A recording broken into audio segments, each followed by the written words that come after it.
Hello everyone! Ayan, good evening po sa inyong lahat. And for today's video ay gusto ko lang i-flex sa inyo itong ating mga iba kong naluto guys na hindi ko na guys na videohan kasi mga short video lang. Ayan, so this time itong ating tortang talong. Ayan, so tinanggalan ko lang ng tangkay iyan.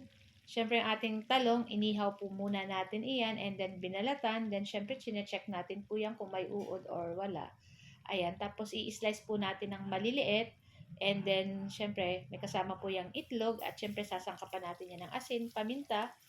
Minsan, naglalagay po ako ng sibuyas or red bell pepper, konti. Tapos, kung may ground pork po kayo or giniling, masarap din po yung isama sa ating tortang talong. So, yan na nga. Isa yan sa ating mga paborito. Yung pag medyo sawa tayo sa karne or isda, ayan. Yung mga ganitong tortang talong, masarap na po yan. Kahit iyan lang ang ating ulam, o 'di ba? Tapos syempre masarap 'yan isawsaw sa ketchup or kahit na sa toyo na may kalamansi, pwede na rin po iyan or bagoong. Masarap po iyang ganitong i-partner. So after nito guys, ayan syempre ahunin natin and syempre gamamit tayo ng paper towel para yung excess oil niya ay hindi po natin makain. So, itong ating sunod naman na lulutuin guys, itong ating hipon, ayan, tawag po dito sa Bicol ay sinanlag ba yun? Pero sa Tagalog parang sinangag or niluto lang guys sa ganyan. So, nilagyan ko yan ng konting mantika. Ayan yung ating syempre, inugasan po natin yung ating hipon.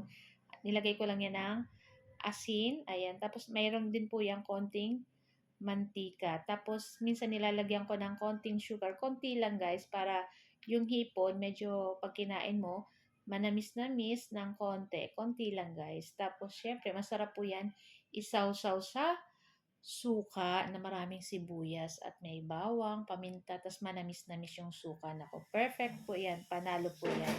So, kami, bihira naman kami guys makapag ulam ng hipon kasi diba po medyo mahal po ang hipon lalo na pag malalaki ang ano niya, ang sukat niya. So, yan na nga guys. Ayan, nakita nyo, luto na yan. So, pwede na po natin hanguin. Masarap din po yan gawing buttered shrimp. Ayan. Para maiba naman, yung sa atin ngayon ay sinanlag ko lang or sinangag ko lang sa konting mantika. And after nyan, ito namang ating lulutuin ay yung ating pork adobo. So, yan na nga, at may sangkap na rin yan guys na toyo, suka, bay leaves, pamintang durog, pamintang buo. Siyempre, nagdagdag pa tayo dyan ng asin. Tapos, siyempre, may konti din yung sugar para pang balance. Ayan. So, madali lang naman po magluto ng adobo. Siyempre, may bawang at sibuyas din po yan. So, guys, thank you for watching. Bye!